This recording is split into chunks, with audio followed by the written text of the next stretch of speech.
Hai, Assalamualaikum. Kembali lagi dengan saya hari ini, Bu Eka, di mata kuliah keperawatan bencana. Nah, hari ini topik kita adalah kondisi psikososial untuk korban bencana. Kenapa kita harus tahu? Ternyata korban bencana itu tidak hanya menderita secara fisik ketika mereka hanyut atau mereka tertimpa sesuatu kemudian terjadi luka di sana sini atau kepalanya terbentur kemudian berdarah, itu kondisi fisiknya.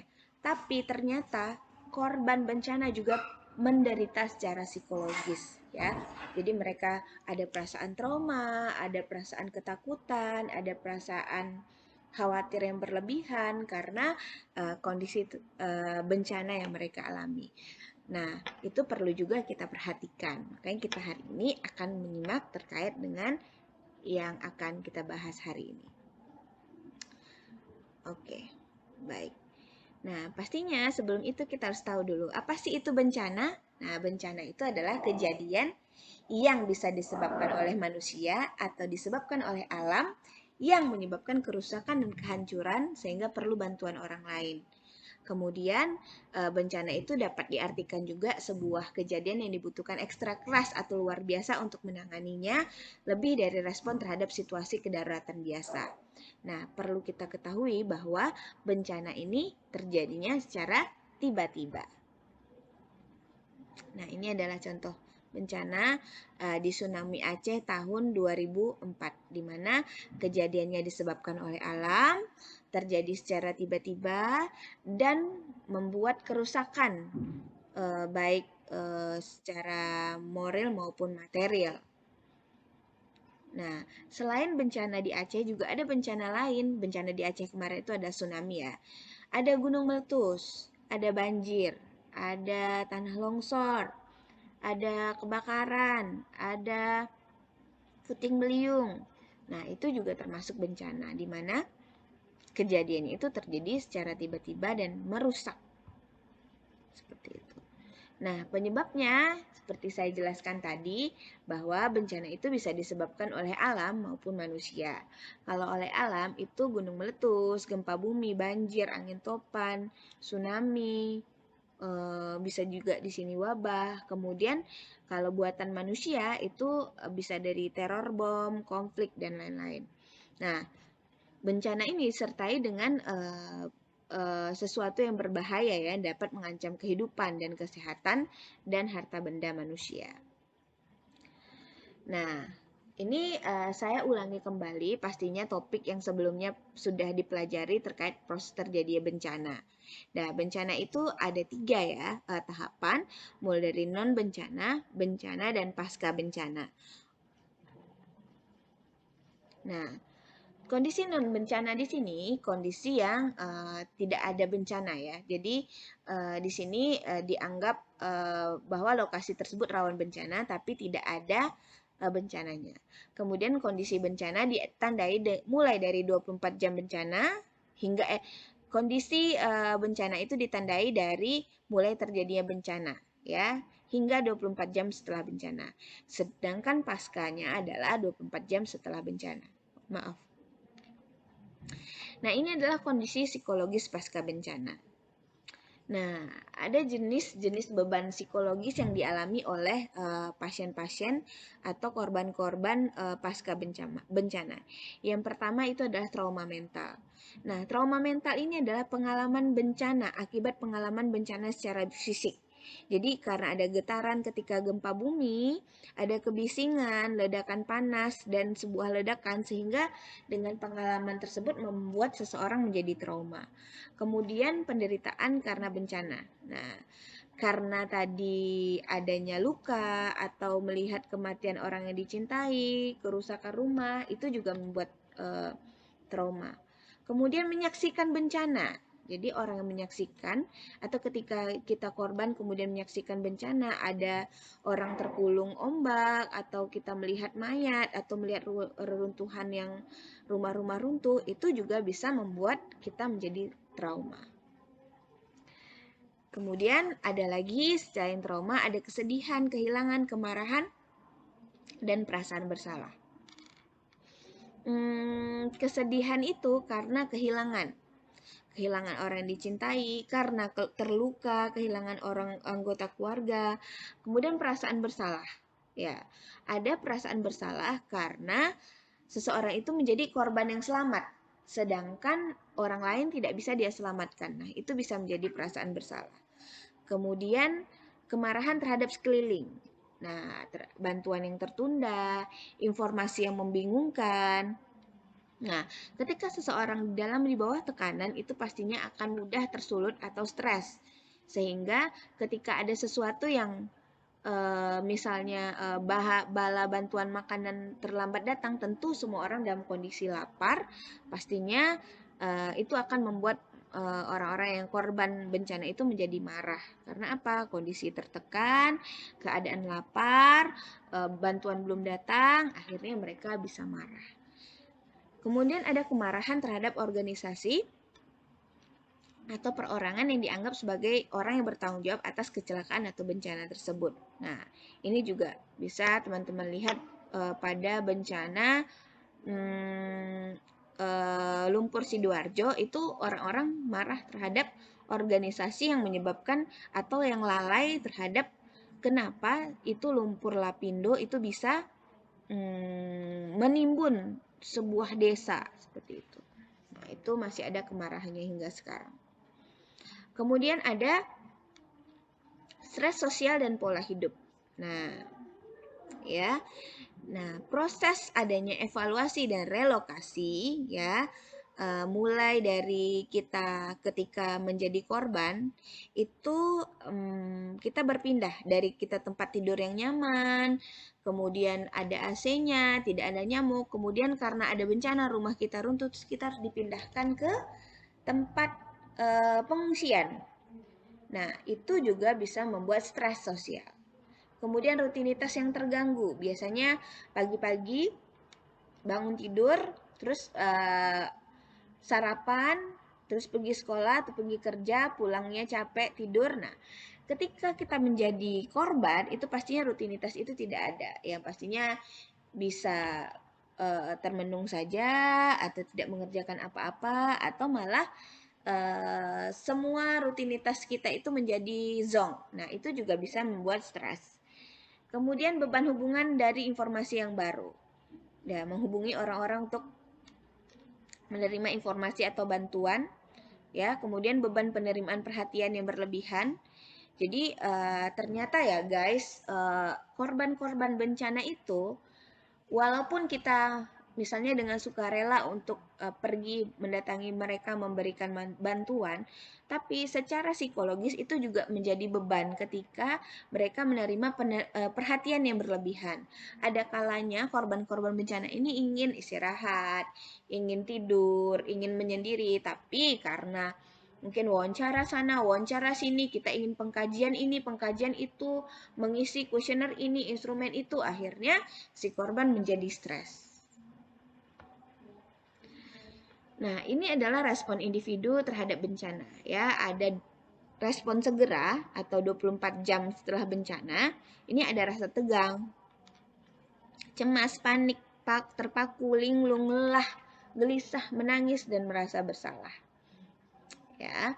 Kemudian ada respon pada minggu pertama sampai ketiga, itu pastinya ada masih rasa ketakutan, sulit tidur, khawatir, mengulang-ulang flashback kejadian, kemudian bersedih, kemudian ada juga reaksi positif, orang-orang yang punya reaksi positif yang bagus, orang yang mekanisme copingnya bagus, itu berharap tentang masa depannya ini setelah ini seperti apa ya. Kemudian dia terlibat untuk kegiatan tolong-menolong dan menerima bencana sebagai takdir. Nah, kemudian ada respon individu di lebih dari minggu ketiga. Nah, masih ada rasa lelah, rasa panik, takut, kemudian ada yang mengisolasi diri, kemudian ada yang sampai palpitasi, pusing, letih, mual, sakit kepala, dan lain-lain. Ya. Nah, jadi sebagian korban itu yang selamat dapat terjadi gangguan mental akut yang timbul dari beberapa minggu hingga berbulan-bulan setelah bencana. Nah, bentuk gangguannya itu adalah stres, berduka, berkepanjangan, gangguan mental terdiagnosis, gangguan penyesuaian, gangguan kekambuhan, atau malah semakin berat. Nah, ada cara mengelolanya, ada dengan program antisipatif, kemudian tindakan segera, dan pemulihan. Nah, program antisipatif ini itu dilakukan pada lokasi-lokasi yang dilakukan untuk tindakan antisipasi agar masyarakat dapat tepat tindakan yang tepat ketika terjadi bencana. Dan perlu diajarkan beberapa hal tentang tanda-tanda bencana, mengingatkan bencana yang sebelumnya terjadi, dan mobilisasi dan evakuasi jika perlu. Kemudian tindakan segera ini ada tingkatannya, tingkat 1, tingkat 2, tingkat 3. Tingkat 1 itu bantuan lokal. Misalnya kebakaran satu rumah. Tingkatan 2 itu bantuannya lebih luas, satu provinsi. Dan tingkat 3 itu bantuannya satu negara. Kemudian kondisi perbaikan itu ada pemulihan, ada perbaikan, yang pastinya pembangunan kembali sarana dan prasarana. Kemudian ada penataan dan kembali mitigasi untuk berorientasi kepada masa depan untuk kembali siap siaga terhadap bencana yang akan datang kembali. Nah, ini intervensi untuk psikososialnya. Ada 24 jam setelah bencana segera. Nah, untuk segera ini kita tidak bisa intervensi secara psikologis langsung karena 24 jam pertama setelah bencana ini itu yang perlu diberikan bantuan adalah pertolongan kegawat daruratan dan memenuhi kebutuhan dasar terlebih dahulu. Ya. Kemudian minggu pertama dan ketiga setelah bencana itu intervensinya masih terkait kebutuhan dasar. Dan minggu ketiga itu kita sudah lihat bagaimana kondisi masyarakat terkait kondisi psikososialnya, sehingga kita bisa lihat di situ kita akan memberikan intervensi psikososial umum atau khusus atau rujukan. Nah, kalau umum ini pastinya kita akan melihat coping individu, saling membina hubungan saling percaya, kemudian kita pastikan penuhi kebutuhan yang terdesaknya, motivasi dukungan sosial, cepat cegah timbulnya bahaya yang lain, kemudian kita berkomunikasi, sampaikan bahwa semua korban merasakan perasaan yang sama, dan tetap mensupervisi perawatan sampai reaksi kondisi pasien ini stabil. Kemudian ada kemudian ada intervensi psikososial khusus, ada intervensi konseling trauma, berduka, antisipasi krisis, dan menyelesaikan masalah. Kalau konseling trauma ini untuk pasien-pasien yang mengalami trauma. Pastinya kita akan menggali perasaan, kemudian klarifikasi pengalamannya, memahami penderitaan yang dialami oleh pasien, sampaikan bahwa pasien ini kita ini akan selalu membantu dan memperhatikan bahwa memahami apa yang mereka rasakan, dan sampaikan bahwa orang lain juga mengalami hal yang sama. Kemudian berikan cara terbaik yang dapat dilakukan untuk mengatasi masalah. Kemudian ada konseling berduka, ini untuk yang pasien-pasien yang berduka berlebihan atau berduka berkepanjangan. Pastinya di sini kita akan memotivasi, berbagi informasi terkait kondisi keluarga yang meninggal. Jadi kita hadapi pasien di sini dengan kenyataan, jadi tidak dibohongi atau oh pergi jauh, oh lagi tidur, oh lagi keluar negeri dan lain-lain. Tidak. Tapi kita bicarakan tentang korban yang meninggal. Ya, motivasi untuk informasi tentang keluarga yang meninggal. Dan fokus pembicaraan pada hubungan dengan orang terdekat sebelum dan sesudah bencana dan arti kehilangan secara pribadi. Ya, ini untuk menghadapi, menghindari berduka secara berkepanjangan. Kemudian bimbingan antisipasi ini supaya tidak berlanjut stresnya dari stres ringan ke stres berat. Nah, ini namanya bimbingan antisipasi. Ya, kita bantu pasien untuk menerima bahwa reaksi yang diperlihatkan adalah normal. Jadi selama ini misalnya ketakutan, menggigil, kemudian ketika ada sesuatu yang bergerak dia langsung berteriak. Nah, jelaskan kepada pasien bahwa yang dirasakannya ini adalah normal, itu namanya trauma, dan itu harus tidak bukan berarti itu pasien harus merasa putus asa. Nah, pastikan juga nanti bahwa apa yang dirasakan pasien ini bisa dibantu untuk diatasi. Kemudian konseling krisis. Nah, di sini ketika kondisi krisis atau ketika memang seseorang ini minta bantuan segera, ketika kondisi psikologisnya itu tidak bisa lagi dibantu atau tidak bisa lagi ditangani sendiri. Tidak bisa lagi dibantu oleh diri sendiri. Nah, ini kita identifikasi apa yang menyebabkan si pasien meminta pertolongan, kita bantu alternatifnya, menilai dukungan sosial yang tersedia, mengambil keputusan yang tepat, kemudian melaksanakan keputusan yang sudah diambil, dan mendiskusikan persepsi pasien tentang kemampuannya. Nah, ini untuk menyelesaikan masalah, ya. Mengidentifikasi masalah, mengidentifikasi alternatif masalah, bandingkan keuntungan dan kerugian di setiap penyelesaian masalah yang sudah disusun bersama antara pasien dan kita sebagai terapisnya, kemudian identifikasi solusi yang paling sesuai dan implementasikan bentuk penyelesaian yang sudah dipilih. Apa yang kita lakukan untuk kalau misalnya kita menemukan sesuatu atau sesuatu yang parah dan ketika kita mengevaluasi itu buruk pasiennya kelihatannya. Nah, dan harus kita rujuk. Apa aja kriterianya? Nah, itu kasus-kasus gangguan mental. Kondisi gejala psikologis yang memperlihatkan perubahan setelah tidak ada perubahan setelah 3 minggu perawatan, dan pasien mengalami disfungsi, kemudian berniat bunuh diri, penyalahgunaan obat, dan kekerasan fisik dengan keluarga, dan merupakan kelompok resiko tinggi.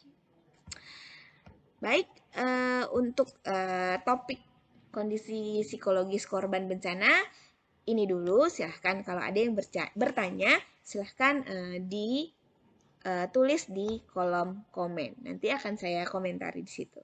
Bye, terima kasih.